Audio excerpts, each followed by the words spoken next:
Kilkenny had suffered some degree of flooding from the Nore most years, but none to match the severity of that in 1947.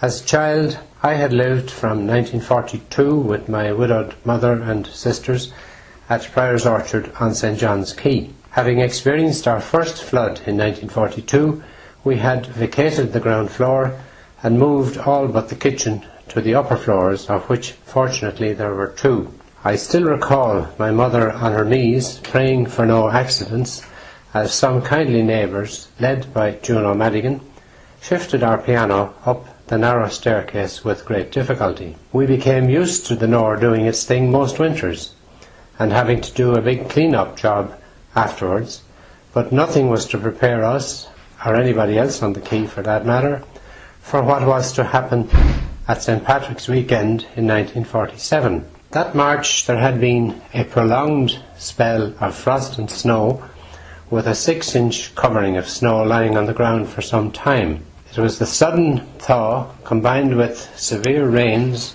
that caused an unexpected and critical rise in the levels of the river on Sunday the 16th of March. The Cullens, mother and 3 young kids, were not at home that day, having been invited to visit relatives on the Dublin Road, and were shocked when a messenger arrived from the quay to tell us that the flood was out.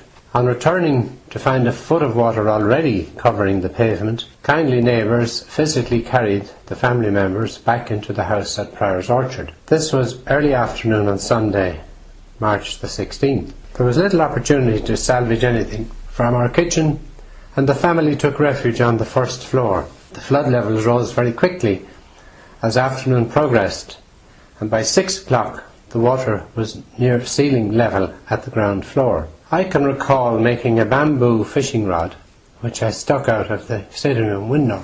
Naturally, nothing was caught, but the scene is unforgettable. A virtual sea of angry, muddy water stretching unbroken right across to the rear of the houses at St. Kieran Street. The rain had ceased and the day was sunny. My memories are of ricks of hay, animal carcasses, and indeed entire trees being swept along in a raging torrent. Strangely, I was not frightened, rather excited by the scene, but then, of course, I didn't realise the danger of the situation. Only about 1 foot of freeway was left under the arch of St. John's Ridge, and it was said afterwards that if the flood level had reached the crown of the arch, the bridge may have been swept away.